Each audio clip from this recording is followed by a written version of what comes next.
কেন কিসের জন্য? আমরা তো হারিয়ে নিয়ে যাবো। হারলে আমি যদি শপথ নিতে যেতাম তাহলে আমি রেজিগনেশনটা করতাম। এখন তো কোয়েশ্চেন ডাজন্ট অ্যারাইজ। জোর করে দখল করে যদি কেউ মনে করে যে আমি কি রেজিগনেশন দিতে হবে, নো, নট দ্যাট। আমাদের প্রথম কথা হচ্ছে আমরা কিন্তু হারিনি। আমাদের 100 সিট জোর করে লুট করা হয়েছে এবং আমি সরি টু সে দিল্লি থেকে কায়দা করে প্রেসকে ফার্স্ট রাউন্ড কাউন্টিং হওয়ার সাথে সাথে রটিয়ে দিয়েছে। সবার চোখ ছিল মমতার দিকে। হয়তো তিনি তার পরাজয় স্বীকার করে বিদায়ী বক্তব্য রাখবেন, কিন্তু না, তিনি এলেন এক হার না মানা বাঘিনীর রূপে। অত্যন্ত বিস্ফোরক ভাষায় তিনি সরাসরি নির্বাচন কমিশন এবং কেন্দ্রীয় সরকারের বিরুদ্ধে ভোট চুরির অভিযোগ আনলেন। তিনি বললেন, বিজেপির এই জয় সম্পূর্ণ অনৈতিক, অবৈধ। আমাদের অন্তত 100টি আসন চুরি করা হয়েছে। যেটা আন্দাজি করেছিলাম, বলেছিলাম না যে উনি হেরে গেলেও হার স্বীকার করবেন না। তো এখন হেরে গেছেন, বলছেন আমি পদত্যাগ করব না। কেন? আমি তো হারিনি, আমাকে তো জোর করে হারানো হয়েছে, তো আমি তো হারিনি, পদত্যাগ করব কেন? আসসালামু আলাইকুম প্রিয় দর্শক, পুরো ভিডিওটি জুড়ে আমাদের সঙ্গে থাকার অনুরোধ জানাচ্ছি আপনাদেরকে। খুবই গুরুত্বপূর্ণ একটা বিষয় নিয়ে হাজির হয়েছে আপনাদের মাঝে। আপনারা সকলে অবগত আছেন, পশ্চিমবঙ্গে বিধানসভার নির্বাচনী ফলাফল প্রকাশ পেয়েছে। সেখানে বিপুল ভোটে জয়লাভ করেছে ভারতীয় জনতা পার্টি বিজেপির ক্যান্ডিডেট শুভেন্দু অধিকারী। তিনি নির্বাচিত ফলাফল অনুযায়ী তিনি বর্তমান নতুন মুখ্যমন্ত্রী পশ্চিমবঙ্গের। কিন্তু ঝামেলাটা বেঁধেছে মমতা ব্যানার্জিকে নিয়ে। মমতা ব্যানার্জি সাফ জানিয়ে দিয়েছে তিনি নির্বাচনে হারেনি, তাকে হারানো হয়েছে। ভোট কারচুপির মাধ্যমে বিজেপি ক্ষমতায় যাচ্ছে এবং এই নির্বাচন মানে না, কারচুপির নির্বাচন কোনোভাবেই মেনে নেবে না মমতা ব্যানার্জি। তার সাফ কথা, সে পদত্যাগ করবে না, সে ক্ষমতা ছাড়বে না, সে ইস্তফা দেবে না। প্রিয় দর্শক শ্রোতা মণ্ডলী, আপনারা কি মনে করেন মমতা ব্যানার্জি ক্ষমতা না ছাড়লে, ইস্তফা না দিলে কি হতে পারে পশ্চিমবঙ্গে? প্রিয় দর্শক, চলুন কথা না পারি আমরা দেখে আসি মমতা ব্যানার্জি কি বলেছে এবং ভারতীয় রাজনৈতিকবিদরা তারা কি বিশ্লেষণ করছে, তারা কি জানাচ্ছে। মমতা ব্যানার্জির হঠাৎ করে এই পাগলামির কারণ কি, এই পাগলামি আবদার কেন? মমতা ব্যানার্জি কি এভাবে ক্ষমতায় থাকতে পারবে? কি মনে করছে রাজনৈতিক বিশ্লেষকগণ, সেটা আমরা শুনবো, তারপরে কথা বলবো। আশা করি সঙ্গে থাকবেন পুরো ভিডিওটি জুড়ে আপনারা আমাদের। কেন কিসের জন্য? আমরা তো হারিয়ে নিয়ে যাবো। হারলে আমি যদি শপথ নিতে যেতাম তাহলে আমি রেজিগনেশনটা করতাম। এখন তো কোয়েশ্চেন ডাজন্ট অ্যারাইজ। জোর করে দখল করে যদি কেউ মনে করে যে আমি কি রেজিগনেশন দিতে হবে, no, not that. Now also I want to say that we didn't lose the election. It is their forceful attempt to defeat us. Officially they may, through election commission, can defeat us, but morally I am telling you that we won the election. আমাদের প্রথম কথা হচ্ছে আমরা কিন্তু হারিনি। আমাদের 100 seat জোর করে লুট করা হয়েছে এবং আমি সরি টু সে দিল্লি থেকে কায়দা করে প্রেসকে ফার্স্ট রাউন্ড কাউন্টিং হওয়ার সাথে সাথে রটিয়ে দিয়েছে। আমি আগেই আপনাদের বলেছিলাম, আমার ভিডিও আপনারা দেখে নিন, তার দুদিন আগে, যে ওরা কিন্তু প্রথমে বিজেপি এরিয়া দিয়ে শুরু করবে এবং ইলেকশনে কাউন্টিং হয় 14 থেকে 18 রাউন্ড। প্রথম 2-3টে রাউন্ড ওরা কিন্তু কাউন্টিং করবে প্ল্যান করে বিজেপি ওখান থেকে, যাতে ছেলেপেলেদের মরাল ভেঙে যায় আর বিজেপি গুন্ডামি করতে সাহস পায়। আমাদের লড়াইটা বিজেপির সাথে ছিল না, আমাদের লড়তে হয়েছে ভিলেন ইলেকশন কমিশন, যিনি ব্ল্যাক হিস্ট্রি তৈরি করেছেন ইন্ডিয়ান ডেমোক্রেসিতে। Sad to say, CEC became the villain of this election to loot the democratic rights of the people and to loot the EVM machine. Can you tell me that after voting EVM machine 80 to 95% is the charge? How it is possible? 5 মে 2026 বিকেলবেলা কালীঘাটে এক থমথমে পরিবেশ। সাংবাদিকদের camera আর flash লাইটের ঝলকানির মধ্যে সংবাদ সম্মেলনে হাজির হলেন মমতা বন্দ্যোপাধ্যায় এবং তৃণমূলের সর্বভারতীয় সাধারণ সম্পাদক অভিষেক বন্দ্যোপাধ্যায়। সাথে ছিলেন শোভনদেব চট্টোপাধ্যায়, ফিরকাদ হাকিম, চন্দ্রিমা ভট্টাচার্য, ডেরেক ও ব্রায়ান এবং কল্যাণ বন্দ্যোপাধ্যায়ের মতো শীর্ষ নেতারা। সবার চোখ ছিল মমতার দিকে। হয়তো তিনি তার পরাজয় স্বীকার করে বিদায়ী বক্তব্য রাখবেন, কিন্তু না, তিনি এলেন এক হার না মানা বাঘিনীর রূপে। অত্যন্ত বিস্ফোরক ভাষায় তিনি সরাসরি নির্বাচন কমিশন এবং কেন্দ্রীয় সরকারের বিরুদ্ধে ভোট চুরির অভিযোগ আনলেন। তিনি বললেন, বিজেপির এই জয় সম্পূর্ণ অনৈতিক, অবৈধ। আমাদের অন্তত 100টি আসন চুরি করা হয়েছে। EVM কারচুপি, কেন্দ্রীয় বাহিনীর নগ্ন হস্তক্ষেপ এবং রাতারাতি ফলাফল পাল্টে দিয়ে এই তথাকথিত জয় ছিনিয়ে নেওয়া হয়েছে। মুখ্যমন্ত্রীর চেয়ার হারানো নিয়ে তার কণ্ঠে কোনো আক্ষেপ ছিল না, বরং ছিল এক নতুন যুদ্ধের প্রস্তুতি। অত্যন্ত আগ্রাসী ভঙ্গিতে তিনি ঘোষণা করলেন, এতদিন আমি চেয়ারে ছিলাম, অনেক কিছু সহ্য করতে হয়েছে, কিন্তু এখন আমি মুক্ত বিহঙ্গ, আমি এখন সাধারণ মানুষ, আর কোনো অত্যাচার আমি সহ্য করব না। আমি রাস্তার লোক, রাস্তায় ছিলাম, আর এখন থেকে রাস্তাতেই থাকবো এবং সব অন্যায়ের বিরুদ্ধে রাজপথেই লড়াই করব। সংবাদ সম্মেলনে তিনি জানিয়েছেন, এই লড়াইয়ে তিনি একা নন। বিজেপি বিরোধী ইন্ডিয়া জোটের সব শীর্ষ নেতা ইতিমধ্যেই তাকে ফোন করে তার পাশে থাকার এবং এই ভোট চুরির বিরুদ্ধে লড়াই করার বার্তা দিয়েছেন। সোনিয়া গান্ধী, রাহুল গান্ধী, দিল্লির মুখ্যমন্ত্রী অরবিন্দ কেজরিওয়াল, মহারাষ্ট্রের উদ্ধব ঠাকরে, উত্তরপ্রদেশের অখিলেশ যাদব এবং ঝাড়খণ্ডের হেমন্ত সোরেন সবাই মমতাকে ফোন করেছেন। অখিলেশ যাদব তো আজই কলকাতায় ছুটে আসতে চেয়েছিলেন, কিন্তু মমতা তাকে আগামীকাল আসার জন্য বলেছেন। মমতা অত্যন্ত আত্মবিশ্বাসের সাথে জানিয়েছেন, একে একে ইন্ডিয়া জোটের সব নেতাই কলকাতায় আসবেন, আমরা জোটকে আরো শক্তিশালী করব। এর অর্থ অত্যন্ত পরিষ্কার, মমতা বন্দ্যোপাধ্যায় পশ্চিমবঙ্গের এই নির্বাচনকে কেন্দ্র করে পুরো ভারতের বিরোধী দলগুলোকে এক ছাতার নিচে এনে দিল্লির বিরুদ্ধে এক সর্বাত্মক যুদ্ধের ফ্রন্ট খুলতে যাচ্ছেন। মমতা কেন ইস্তফা দিলেন না? রাজনৈতিক বিশ্লেষকদের মতে এর পেছনে দুটি অত্যন্ত সুচিন্তিত এবং থ্রিলারধর্মী ছক থাকতে পারে। প্রথমত, আদালতের দ্বারস্থ হওয়া। মমতা যেহেতু সরাসরি 100টি আসন চুরির অভিযোগ তুলেছেন, তাই তিনি হয়তো এই নির্বাচনের পুরো ফলাফলকে চ্যালেঞ্জ করে সুপ্রিম কোর্ট বা হাইকোর্টের দ্বারস্থ হতে পারেন। আদালতে যদি তিনি ইভিএম বা ভোট কারচুপির সামান্যতম প্রমাণও উপস্থাপন করতে পারেন, তবে এই পুরো নির্বাচনটি বাতিল হয়ে যেতে পারে। দ্বিতীয়ত, সাংবিধানিক সংকট তৈরি করা। একজন নির্বাচিত মুখ্যমন্ত্রী যদি পদত্যাগ না করেন, তবে নতুন সরকার গঠন করতে গেলে রাজ্যপালকে বাধ্য হয়ে তাকে বরখাস্ত করতে হবে অথবা রাজ্যে রাষ্ট্রপতির শাসন জারি করতে হবে। আর ঠিক এই পরিস্থিতিটাই চাইছেন মমতা। যদি তাকে জোর করে সরানো হয়, তবে তিনি ভিকটিম কার্ড খেলে পুরো বাংলাকে রাজপথে নামিয়ে আনবেন। মমতার এই হার না মানা অবস্থান এবং ইস্তফা না দেওয়ার সিদ্ধান্তে সবচেয়ে বড় ত্রাণের শ্বাস ফেলেছে পশ্চিমবঙ্গের 30% মুসলিম জনগোষ্ঠী। বিজেপির 207 আসনের বিশাল জয়ের পর যখন এনআরসি এবং ডিটেনশন ক্যাম্পের আতঙ্কে রাজ্যের লাখো লাখো বাংলাভাষী মুসলিম দেশ ছাড়ার প্রহর গুনছিল, তখন মমতার এই একরোখা অবস্থান তাদের মনে নতুন করে আশার আলো জাগিয়েছে। যদি মমতা বন্দ্যোপাধ্যায় সত্যিই তার সিদ্ধান্ত অটল থাকতে পারেন, যদি ইন্ডিয়া জোটকে সাথে নিয়ে সুপ্রিম কোর্টে এই নির্বাচনকে বাতিল প্রমাণ করতে পারেন এবং রাজ্যে পুনরায় একটি অবাধ ও সুষ্ঠু নির্বাচনের ব্যবস্থা করতে পারেন, তবে হয়তো এ যাত্রায় বাংলার মুসলিমরা তাদের ভিটেমাটি এবং নাগরিকত্ব হারানো থেকে রক্ষা পেয়ে যাবেন, শুভেন্দু অধিকারীর হিন্দুত্ববাদের হাত থেকে রক্ষা পাবেন। পশ্চিমবঙ্গ এখন আক্ষরিক অর্থে এক বারুদের স্তূপের উপর বসে আছে। একদিকে 207টি আসন পেয়ে ক্ষমতার মসনদে বসতে মরিয়া কট্টরপন্থী শুভেন্দু অধিকারী এবং দিল্লির বিজেপি নেতৃত্ব, অন্যদিকে হার না মানা মমতা বন্দ্যোপাধ্যায় এবং তার লক্ষ লক্ষ তৃণমূল কর্মী, যারা এখন রাজপথে জীবন দিতে প্রস্তুত। মমতা যদি পদত্যাগ না করেন, তবে রাজ্যপাল কি পদক্ষেপ নেবেন?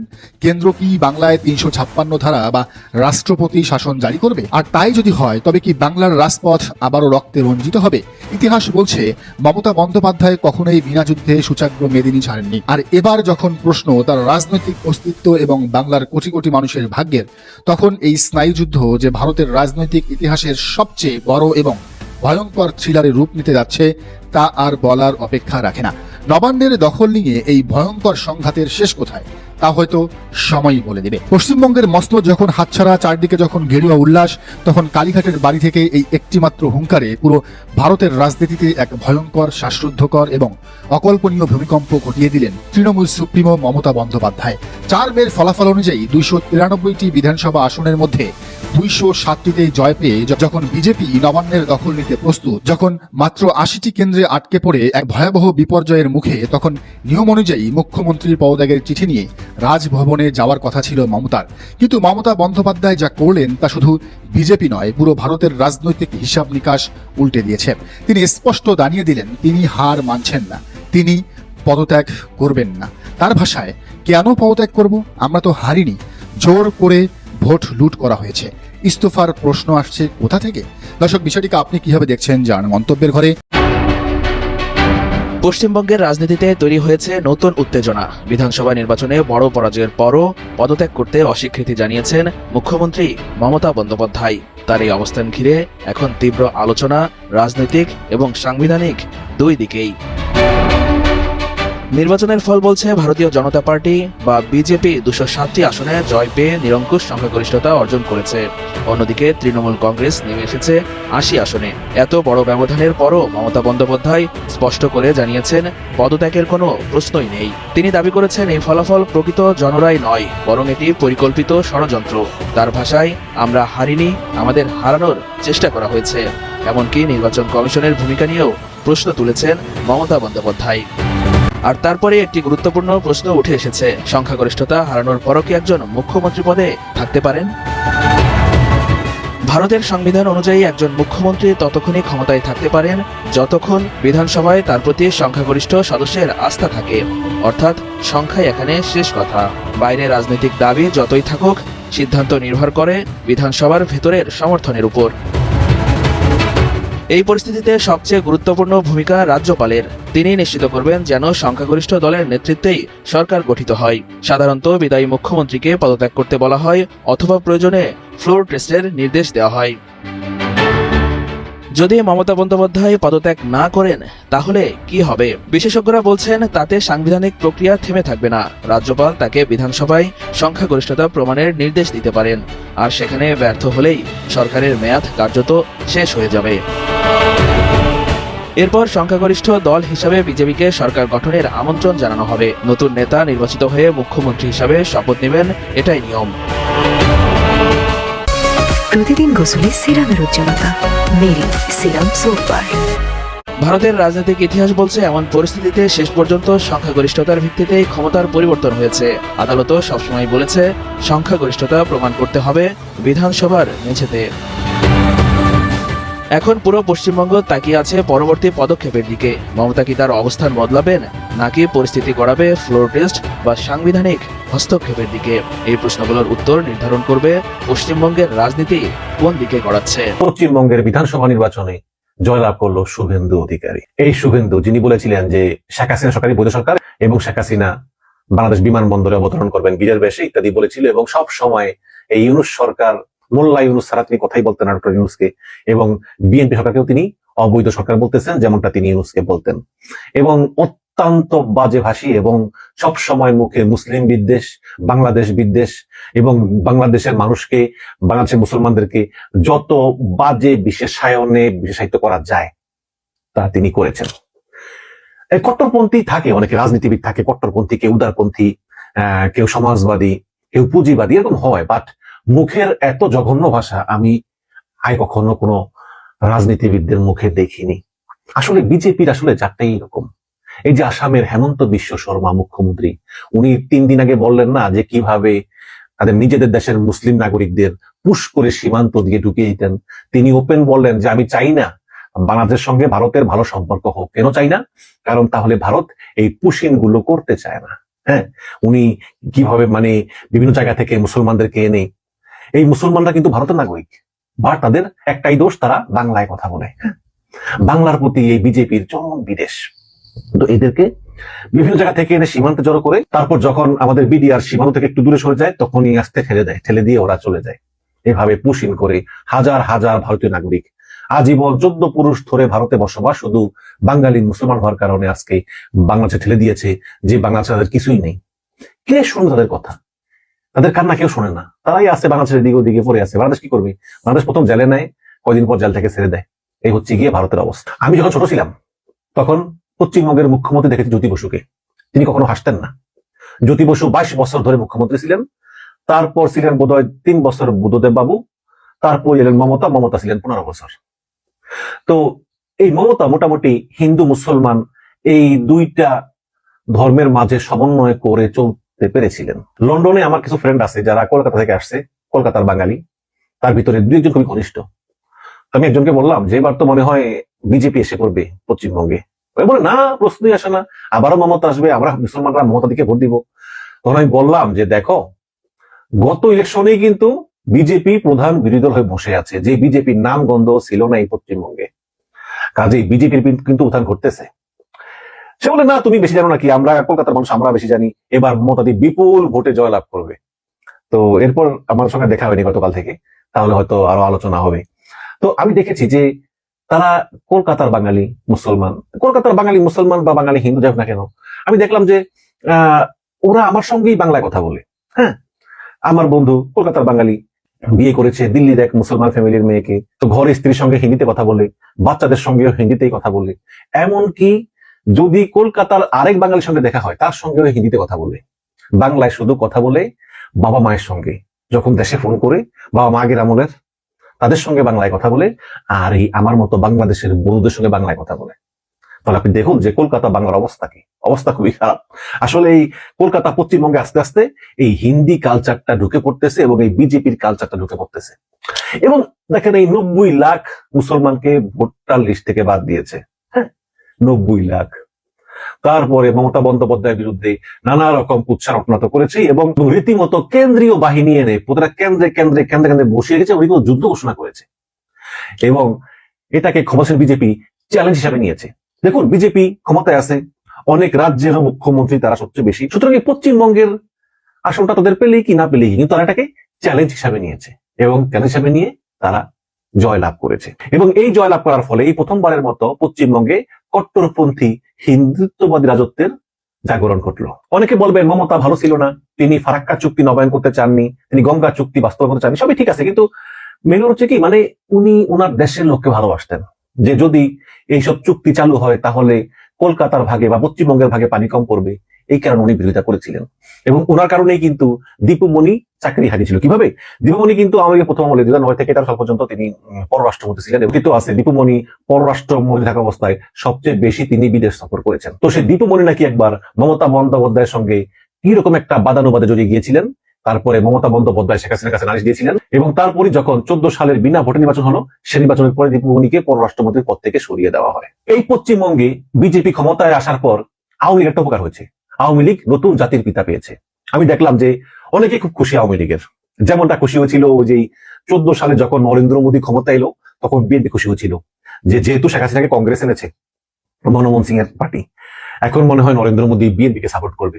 অথচ গাদা বোঝে না যে ভারতের মতো দেশের সরকার বদলায় কিন্তু নীতি বদলায় না। নরেন্দ্র মোদী শেখ হাসিনাকে আরো বেশি সমর্থন করা শুরু করলো। তো এখন আবার আওয়ামী লীগ নতুন জাতির পিতা পেয়েছে শুভেন্দুকে, শুভেন্দু জিতছে, খুবই খুশি। আমি দেখলাম যে শেখ হাসিনার ঘেটুপুত্র জাহাঙ্গীর সেই শুভেন্দুকে গিয়ে ফুলে শুভেচ্ছা জানিয়েছে। যদিও ছবিটা ফেক না আসল জানি না, আজকাল তো এআই দিয়ে কত ছবি বানানো যায়, এই ছবিটা ভেরিফাই করা আমাকে সম্ভব হয়নি, আমি দুঃখিত, যদি এআই হয় ক্ষমা চেয়ে নিচ্ছি। বাট আমি দেখেছি যে এই জাহাঙ্গীর এই শুভেন্দুকে ফুল দিয়ে শুভেচ্ছা জানাচ্ছে, খুবই খুশি তারা। কিন্তু খুশি হলে লাভ কি? আরে বিজেপি তো কেন্দ্রে বসেছিল, পুরো ভারতবর্ষে বিজেপি ক্ষমতায় যখন শেখ হাসিনা পালিয়ে গিয়েছে, ভারত কিছু করতে পেরেছে? করতে পারে নাই তো। বাংলাদেশের জনসংখ্যা প্রচুর, এটা আমাদের জন্য একদিকে অভিশাপ আরেকদিকে আশীর্বাদ। অভিশাপ কি? এত বেশি জনসংখ্যা, মানে এদের অন্য বস্ত্র, বাসস্থান, শিক্ষা, চিকিৎসা খুবই ঝামেলার কাজ। আর আশীর্বাদ হচ্ছে যে ভারত জানে যে এত জনসংখ্যার দেশ, একটা ঢিল মারলে ভীমরুলের মতো এক ঝাঁকে ঝাঁকে বেরিয়ে আসবে, তখন এদেরকে সামলানো যাবে না, ভালো করেই জানে। আর এটা শুভেন্দুর অজানা নয়, কিন্তু শুভেন্দু ওই যে অসারের তর্জন গর্জন ইশার শুভেন্দু আছে একটা, আবার আসামে আছে হেমন্ত বিশ্ব শর্মা, আবার ওই ত্রিপুরা রাজা আছে রাজা প্রদত্ত নারায়ণ, সে বলতেছে যে চট্টগ্রামটাকে আমরা একদম নিয়ে নেব। ভাই, তুমি একটা দেশের সার্বভৌমত্ব নিয়ে কথা বলতেছো। অনেকে বলবেন বাংলাদেশ বলে না, বলে হাসনাত একবার দুবার বলেছিল, আমি এটাতে সন্তুষ্ট না, কারণ ভারতের 7 সিস্টার, সার্বভৌমত্ব এগুলি নিয়ে আমাদের কথা না বলাই ভালো, কারণ ভারত আরেকটা দেশ, আমরা আরেকটা দেশ। ঠিক তেমনি আমাদের দেশ নিয়েও ভারতের কথা না বলা ভালো। কিন্তু হাসনাত তো ওই সময় এমপিও ছিল না, বয়স কম, সে বলেছে। কিন্তু এই ভারতের এই বুড়ো রাজনীতিবিদগুলো, অভিজ্ঞ রাজনীতিবিদগুলো এবং সরকারের উচ্চ পর্যায় থেকে তারা অনবরত বাংলাদেশ নিয়ে, বাংলাদেশের মানুষদেরকে নিয়ে, বাংলাদেশের সার্বভৌমত্বকে নিয়ে অনবরত কথা বলে। ভারতের কেন্দ্রীয় স্বরাষ্ট্রমন্ত্রী একসময় বলেছিলেন যে বাংলাদেশের মানুষগুলো ওই পোকা, বলেছিলেন না? বলেছেন তো। এখন এই যে কট্টর হিন্দুত্ববাদী রাজনীতি, এটা এতদিন আসলে এই পশ্চিমবঙ্গ থেকে দূরে ছিল। যে বাংলাদেশের সবচেয়ে দীর্ঘ বর্ডারই কিন্তু পশ্চিমবঙ্গে এখন এসে পড়েছে এবং ভোটের আগে থেকে অনবরত প্রচারণা। দেখো বাংলাদেশের নির্বাচনে কিন্তু বাংলাদেশের সীমান্তবর্তী সকল জেলাগুলোতে জামাত ইসলাম জয়লাভ করেছে। এখন যদি বিজেপি ক্ষমতায় না আসে, পশ্চিমবঙ্গে মমতাই থাকে, তাহলে পুরো পশ্চিমবঙ্গকে বাংলাদেশ নিয়ে নেবে। এগুলো কোনো কথা বলেন তো? একটা ব্যাপার হচ্ছে কি, ওই যে আপনারা সোশ্যাল মিডিয়ায় দেখেন না, হুমায়ুন কবির বাবরি মসজিদ মারছে হুমায়ুন কবির, এর কারণেও কিন্তু মমতা পরাজিত হয়েছে। এইসব দেখাই হুমায়ুন কবির আর একটা ইয়াং ছেলে আছে না, চিকনা লম্বা কবির নাম জানি না, এই দুইটা মুসলিম দল গঠন করেছে। হুমায়ুন কবির তো ছিল আগে এই মমতার সঙ্গে, আবার এই যে শুভেন্দু কিন্তু ছিল মমতার দলে, তৃণমূলে শুভেন্দু মন্ত্রী ছিল। 2020 সালে শুভেন্দু কি একটা যেন দুর্নীতি করেছে, এই কারণে মমতা তাকে মন্ত্রিত্ব থেকে সরিয়ে দিয়েছে এবং সেই দুঃখে সে তৃণমূল ত্যাগ করে চলে গিয়েছে বিজেপির কাছে, বলেছে আমাকে নিয়ে নাও। এরপর থেকে মমতা যাকেই দুর্নীতির দায়ে বহিষ্কার করে সেই গিয়ে যোগ দেয় বিজেপিতে। তো এভাবে হয়েছে আর কি। এখন ওই হুমায়ুন কবির আর আরেকটা, এই দুইজনকে দিয়ে নতুন দুইটা মুসলিম দল গঠন করিয়েছে বিজেপি, এবং বিজেপি বলেছে যে তোমরা সবসময় তোমাদের প্রচারণায় আমাদেরকে গালিগালাজ করবা যে বিজেপি সাম্প্রদায়িক দল, বিজেপি উগ্রবাদী দল, বিজেপিকে ভোট দিবেন না। তাহলে ওই মমতার ভোটটা দুই ভাগ হয়ে যাবে। যেমন আগে নির্বাচনে মুসলমানদের ভোট মমতা একচেটিয়া পেত, এবার অনেক মুসলমান চিন্তা করলো যে মমতা তো হিন্দু, আমাদের মুসলমান আমরা মুসলমানদেরকে দিব, তো দিল ওই হুমায়ুন কবিরকে, দিল ওই আটটা লোককে। কিন্তু ওদের তো পার্টি ছোট, ওরা তো আসলে ওই ক্ষমতা জমত দল না, হয়তো একটা দুইটা তিনটা পেয়েছে। হুমায়ুন কবির শুনলাম জিততেছে নাকি। তো এতে হলো কি, এতে প্রতিটি আসনে মমতার প্রায় 20,000 30,000 ভোট কাটা গেল। এই ভোটগুলো ওই দুইটা ছোট দলে পড়লো। আর বিজেপির ভোট কিন্তু কাটা যায় নাই। কাজে বিজেপি এমন হেন কোনো কৌশল নাই যেটা বিজেপি প্রয়োগ না করেছে, এবং সবচেয়ে বড় কৌশল হচ্ছে 90 লাখ মানুষকে সেই ভোটার তালিকা থেকে বাদ দেওয়া। কার পাল্লাই পড়েছি দর্শক, যেটা আন্দাজি করেছিলাম, বলেছিলাম না যে উনি হেরে গেলেও হার স্বীকার করবেন না, হেরে গেলেও উনি কাপ চাইবেন, বিশ্বকাপ চাইবেন। তো এখন হেরে গেছেন, বলছেন আমি পদত্যাগ করব না। কেন? আমি তো হারিনি, আমাকে তো জোর করে হারানো হয়েছে, তো আমি তো হারিনি, পদত্যাগ করব কেন? আমি তো যাব না রাজভবন, শপথের ব্যাপার থাকলে আমি যেতাম, পদত্যাগ করতে তো আমি তো যাব না, আমাকে তো জোর করে হারানো হয়েছে। 80 না কত সিট পেয়েছে টিএমসি, 207 বিজেপি, টোটাল নাম্বার হচ্ছে 294। তার মধ্যে একটা আসনে এখনো ভোট বাকি আছে। এখনো বলছেন আমি হারিনি, আমাকে জোর করে হারানো হয়েছে, আমি তো যাব না। বেশ মুশকিল। উনি পদত্যাগ করবেন না বলছেন, আমি শুধু ভাবছি, যেটা ভাবছিলাম আগেও, নবান্নে উনি না চলে যান। পদত্যাগ করবেন না মানে মুখ্যমন্ত্রী থাকতে চাইছেন এখনো, তাহলে নবান্নেও হয়তো যেতে পারেন, চলে যেতে পারেন নবান্নে। আমি সেজন্য কদিন ধরে বলে আসছি, নবান্নের যে সব সিকিউরিটি, যা সব ব্যবস্থা করা আছে, সেটাকে একটু আঁটাসাঁটো করতে হবে কিন্তু। কারণ ইনি ফটাং করে না চলে যান, গিয়ে না আবার উঠে বসে থাকেন এবং বলেন আমি আর নামবই না এখান থেকে, ব্যাগপত্র গুছিয়ে হয়তো নিয়ে চলে যাবেন, আমি আর নামবই না, দেখি কার ক্ষমতা আছে আমাকে এখান থেকে নামানোর। হয়তো উপরে উঠে ভিতর থেকে খিল দিয়ে বসে থাকতে পারেন। যা সব চালচলন দেখছি, জিন্দেগিতে কোথাও দেখেছেন একটা মিনিমাম লজ্জা যাদের আছে তারা এইরকম করবেন? আরে আমাকে হারিয়ে দিয়েছে, জোর করে হারিয়ে দিয়েছে, আর সব আইনি রাস্তা আছে, করুন না। কিন্তু কমিশন তো একটা সাংবিধানিক একটা তো প্রতিষ্ঠান, তো তারা তো ঘোষণা করে দিয়েছে। আপনি মানেন বা না মানেন, যদি ধরুন কোনো খেলার মাঠে আম্পায়ার যদি আউট দিয়ে দেন কাউকে, তাকে উঠতেই হবে, এটা নিয়ম। আম্পায়ারকে সেই পাওয়ার দেওয়া আছে এবং খেলার নিয়মে সেটা মানতে বাধ্য। আপনি আউট হয়ে গেছেন, যদি বলেন আমি আউট হয়নি, কেউ রাখবেন নাকি? না, উঠতে চাইলে লাথি মারতে তুলে দেবেন? কি নিয়ম আছে, মানে কি সিস্টেম কি? তো আপনি মানবেন কি মানবেন না, সেটা আপনার ব্যক্তিগত বিষয়। নির্বাচন কমিশন একটা সাংবিধানিক সংস্থা, তারা ভোট পরিচালনা করেছে, সার্টিফিকেট ইস্যু করেছে, আপনি হেরে গেছেন, আপনাকে মানতেই হবে। তো উনি বলছেন আমি মানবো না, মানে কতটা ছ্যাবলামি পাগলামি মানে হলে এটা করে থাকেন, কতটা ছ্যাবলামি পাগলামি কি শুরু করেছেন দর্শক, কি শুরু করেছেন? আমি যেটা বলতে রয়ে গেলাম, যে ফটাং করে উঠে না পড়েন নবান্নে, পাগলদের ওঠা মতো উঠে না আবার বলতে শুরু করে দেন আমি নামবো না, তখন আবার ওই দমকলকে আনতে হবে। আমি বলেছিলাম দমকলকে আনতে হতে পারে। উনি আগে থেকেই শুরু করেছেন, যখন থেকে সে কাউন্টিং এর আগে থেকে উনি আগে থেকেই বলতেন, দেখবেন আগে বিজেপি রেজাল্টকে দেখাবে, ওরা জিতছে, মানে এরকম ওরা প্ল্যান করেছে, তারপরে আমাদেরটা শেষে দেখানো হবে, ফলে কেউ ছেড়ে আসবেন না কাউন্টিং হল। আসলে উনি তখনই বুঝে গেছিলেন হারের দিকেই সবটা আছে, ফলে এইরকম ট্রেন্ড যেটা সেটা আসবে, যাতে করে কেউ না চলে আসেন, সেই জন্য তখন থেকে উনি বলছেন। তো ঠিক আছে, কর্মীদেরকে চাঙ্গা রাখার জন্য, হলেতে বসে রাখার জন্য হয়তো বলেছেন। আবার তো নিজে ছুটেছিলেন যখন এই মুসলিম অধ্যুষিত ওয়ার্ডের মানে গণনা হচ্ছিল, তখন উনি চলে গেছিলেন ভবানী ওই সাখাওয়াত মেমোরিয়াল হলে, তখন অনেকটা এগিয়েছিলেন, 15,000 না কত। তারপরে যেই হিন্দু অধ্যুষিত ওয়ার্ডগুলোর ইভিএম আসতে শুরু করে কাউন্টিংয়ে, তখনই ধপধপ করে নামতে শুরু করে। আর যেই ক্রস করে চলে গেছেন শুভেন্দু অধিকারী একটি রাউন্ড শেষে, তখনই চলে এসেছেন, তখন বুঝে গেছেন যে এখানে যখন ক্রস করে চলে গেলে আর তো হবে না, আরও তো মাইনাসে যাবে, কারণ ওই সব বাকি যে ওয়ার্ডের ভোট, সেখানে উনি নিশ্চয়ই আন্দাজ করেছিলেন যে ওখানকার ভোট আমার দিকে আসবে না, হিন্দু অধ্যুষিত এলাকা। তো চলে এসছেন, কিন্তু আসার পথে উনি বলে এসেছিলেন আমাকে ধাক্কা মেরেছে, আমাকে লাথি মেরেছে, আর সব লুট হয়ে গেছে। আসলে হারছে নিশ্চিত জেনে বেরিয়ে চলে এসেছিলেন।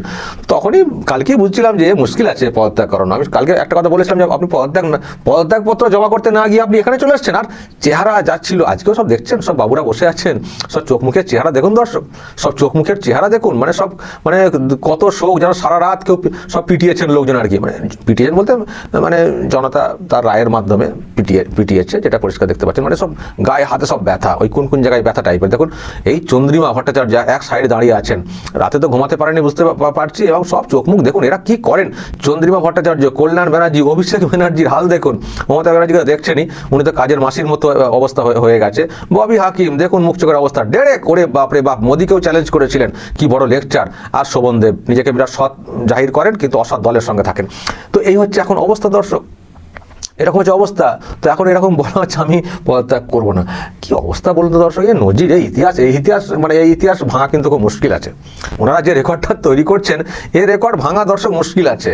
তাই তো বলছি নবান্নে যারা আছেন একটু খেয়াল রাখুন, ফটাম করে না ঢুকে পড়েন। উনি কিন্তু পদত্যাগ করতে চাইছেন না, ফটাম করে না ঢুকে গিয়ে আর ভিতর থেকে খিল দিয়ে বসে থাকেন। সে আবার কেলেঙ্কারি কেস হবে, সেই দমকল দপ্তরকে ডাকতে হবে কাঁচ ভেঙে আনার জন্য। আর কোথায় নবান্নে আমি জানি না, উনি মনে মনে, আমি এটা বলছি আর কি, চলে যেতে পারেন, কিন্তু আবার এটাও ঠিক চলে যেতে পারেন বলছি, ঢুকে পড়তে পারেন বলছি, কিন্তু নবান্নে আবার আজকে যে আওয়াজটা শুনলাম, যে স্লোগানটা আজকে ওখানে উঠেছে, এসব দেখলে হয়তো আবার নাও যেতে পারেন। যে যা নবান্নটাও দখল হয়ে গেল, ওখানেও জয় শ্রীরাম, ভারত মাতার জয়, বা এত লোকজন সব দাঁড়িয়ে রয়েছেন এই নতুন সরকারের সমর্থনে, তাহলে কি করে যায়। ফলে এটাও হয়তো ভাবাতে পারে। তো দেখা যাক কি করেন উনি, এখন সেটাই দেখার। পদত্যাগ তো উনি করবেন না বলেছেন, কিন্তু না করলে কি যায় আসে। উনি ভাবছেন পদত্যাগ করবো না মানে কি মুখ্যমন্ত্রী থেকে যাব?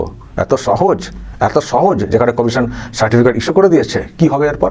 যেটা হবে, উনি পদত্যাগ না করলে, দেখুন এই যে মন্ত্রিসভা, এই যে নিয়োগ ইত্যাদি হয়, রাজ্যপাল তো করে থাকেন, তো রাজ্যপাল প্লিজড বলে দেখবেন সব কিছু বলা হয়, মানে রাজ্যপাল এগুলো করে থাকেন। তো রাজ্যপাল যদি কাউকে যুক্ত করেন, কাউকে বিয়োগও করতে পারবেন, তার সে ক্ষমতা আছে, এখতিয়ার আছে।